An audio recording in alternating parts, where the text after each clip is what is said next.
Clip number 529۔ اس clip میں انشاءاللہ آپ قرآن پاک کی سورہ ہود کی آیت نمبر 53 سے لے کر 55 تک کی تلاوت، ترجمہ اور تفسیر قرآن صراط الجنان سماعت فرمائیں گے۔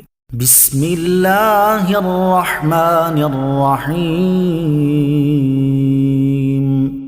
ترجمہ، اللہ کے نام سے شروع جو نہایت مہربان رحمت والا ہے۔ قالوا یا ہود ما جئتنا ببینۃ وما نحن بتارکی آلہتنا عن قولک وما نحن بتارکی آلہتنا عن قولک وما نحن لک بمؤمنین۔ ترجمہ، انہوں نے کہا اے ہود تم ہمارے پاس کوئی دلیل لے کر نہیں آئے اور ہم صرف تمہارے کہنے سے اپنے خداؤں کو چھوڑنے والے نہیں ہیں اور نہ ہی تمہاری بات پر یقین کرنے والے ہیں۔ قالوا یا ہود، انہوں نے کہا اے ہود۔ حضرت ہود علیہ السلام کی قوم نے مذاق اڑاتے ہوئے اور انات کے طور پر یہ جواب دیا کہ اے ہود تم ہمارے پاس کوئی دلیل لے کر نہیں آئے جو تمہارے دعوے کی صحت پر دلالت کرتی۔ یہ بات انہوں نے بالکل غلط اور جھوٹ کہی تھی، کیونکہ حضرت ہود علیہ السلام نے انہیں جو معجزات دکھائے تھے وہ ان سب سے مکر گئے تھے۔ وَمَا نَحْنُ بِتَارِكِي آلِهَتِنَا، اور ہم اپنے خداؤں کو چھوڑنے والے نہیں ہیں۔ کفار اس بات کا اعتراف کرتے تھے کہ نفع و نقصان پہنچانے کا اختیار صرف اللہ تعالیٰ کو ہے، جبکہ اس کے برعکس بت کوئی نفع و نقصان نہیں پہنچا سکتے۔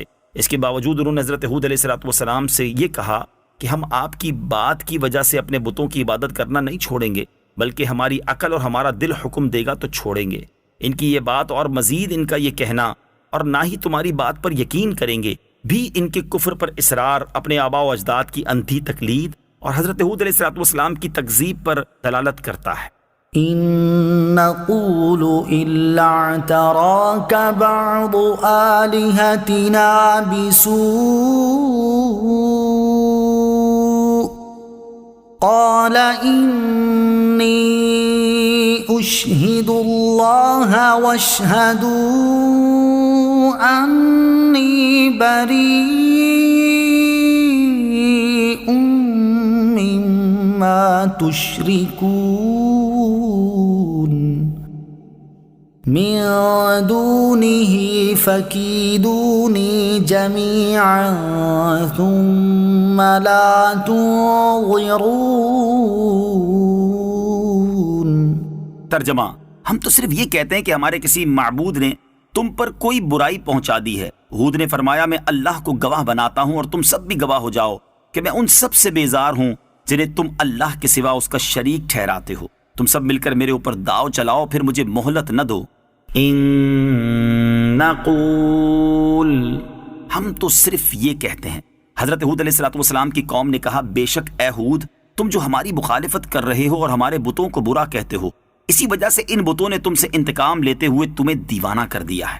اس سے ان کی مراد یہ ہے کہ اب جو کچھ کہتے ہو یہ سب دیوانگی کی باتیں ہیں، معاذ اللہ۔ حضرت ہود علیہ السلام نے انہیں جواب دیا میں اللہ تعالیٰ کو گواہ بناتا ہوں اور تم سب بھی میری اس بات پر گواہ ہو جاؤ کہ میں ان سب بتوں سے بیزار ہوں جنہیں تم اللہ عز و جل کا شریک ٹھہراتے ہو اور ان کی عبادت کرتے ہو۔ فَكِيدُونِي جَمِيعًا، تم سب مل کر میرے اوپر داؤ چلاؤ، یعنی تم اور وہ بت جنہیں تم معبود سمجھتے ہو سب مل کر مجھے نقصان پہنچانے کی کوشش کرو، پھر مجھے مہلت نہ دو۔ مجھے تمہاری اور تمہارے معبودوں کی اور تمہاری مکاریوں کی کچھ پرواہ نہیں، اور مجھے تمہاری شوکت و قوت سے کچھ اندیشہ نہیں، کیونکہ جنہیں تم معبود کہتے ہو وہ جمادات اور بے جان ہیں، نہ کسی کو نفع پہنچا سکتے ہیں نہ نقصان۔ ان کی کیا حقیقت کہ وہ مجھے دیوانہ کر سکیں۔